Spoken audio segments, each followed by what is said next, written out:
So every now and then you get a chance to chop it up with your buddy Don over at Fogo de Chao. What's up, Chris? How's Big Sexy at the house? Good? Jesse's doing good, man. Shout out, Jess. Yeah. So you're at Mr. Olympia this weekend. You're going to be live on stage in the Celebrity Arm Wrestling Challenge. Yeah. I can tell you've not worked out 1 second this weekend to prepare for this. So you're going into this with zero fear whatsoever. Yeah, zero fear. And you're just going to talk shit. Undying confidence. You're going to talk shit to Damien. Yeah. Got a chance to meet some super talented athletes. Yeah, I might try like an Irish accent too. Exactly. Yeah. You're going to do the Conor McGregor walk-up? Yeah. So what does it mean for you to be here in Vegas? You just moved here from Miami. Yes. And be at Mr. Olympia and doing a big event like this. Oh, it's great, man. Olympia has always been something that I've wanted to go to. I used to work at Redcon in Boca Raton. I was very good friends with Kai Green and Phil Heath at one point. So I'm really excited to go. I've heard a lot of legendary stories about the competition.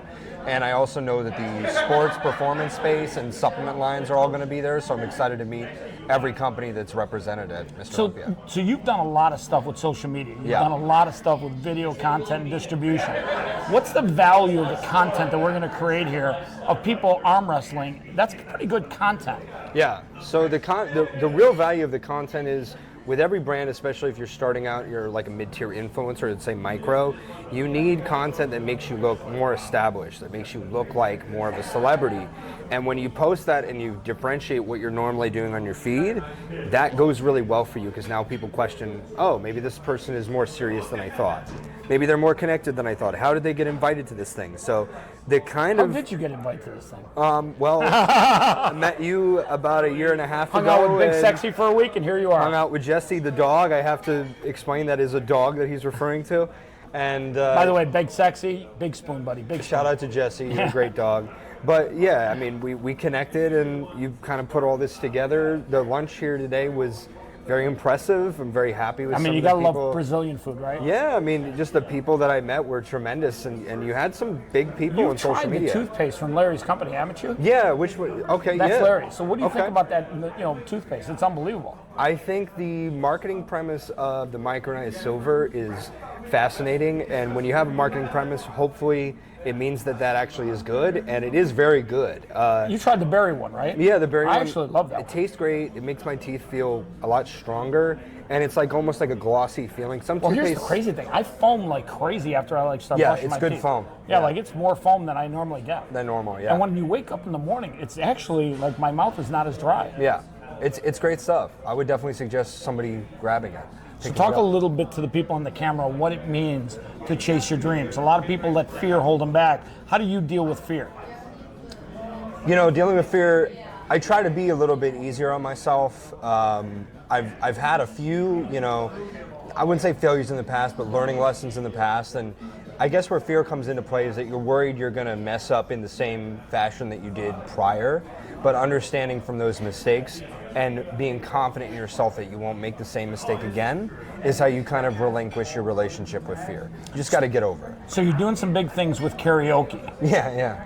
Your passion is karaoke. You love doing it.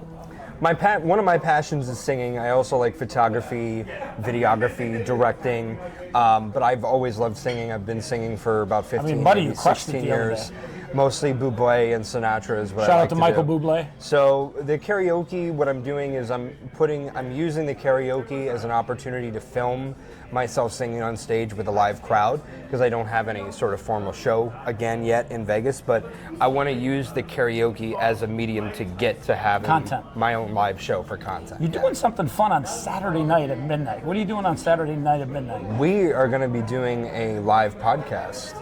Uncensored, on Kick, on the streaming platforms, raw, organic content with some cool guests. What kind of guests are you going to invite? So we want to go down the route of getting some of my connections in the adult industry, the OF industry, maybe from the strip clubs, like take people from the underground of Vegas, and also, different environments that are considered a little bit more, what would you say? Risque, and get them together and kind of not normalize it, but humanize everybody that shows up and just have a good conversation. Stories. Yeah. I think each one of these people has a story to tell. Yes, and I think it's really important to show compassion for other people, no matter what industry or what their background is, and to get to know them, because they're real people. Oh, they're definitely real people. Yeah. How excited are you to work with a brand like Hardeen's? I'm really excited. I think the team and the staff at Hardeen's is tremendous. I think they really know what they're doing. Shout out to Zechariah. Zechariah, great guy. And they just really know how to deal with influencers and know how to deal with media. It's very apparent the second we walked in the other day, you see all of the stuff that they've filmed, all the marketing that they've done, all the models they've worked with. They understand branding when it comes to merchandise and having the branding everywhere across the store. So I'm really excited to work with a brand that not only knows the value of influencer collaboration, but also puts money behind Content. Shows the value of content. Yeah. They put money behind their content and it's paid off. All right, look in the camera. Tell one person that's watching this right now something inspirational that will inspire them right now today to move forward. So I think it's probably one of the first times that I've shared this on social media, but last year my mom was going through some pretty serious health issues, and it kind of really put me into a perspective of, you know, all the stuff that goes on in your career and everything that's going on in your life, the reasons why you're upset at yourself. When you have a family member get sick, it really comes down to family first and being there for them. So if your dad or your mom is still around, be there for them, spend more time with them, get on the phone with them. Prior to that, my mom and I fought a lot, and I didn't really want to talk to her too much, unfortunately. But, you know, everything happens for a reason, so now we're really tight again, and I love talking to her. So be there for your family, and never forget to reach out to grandma, mom, dad, grandpa. Don Cappy. Let's go. Let's go, Chris.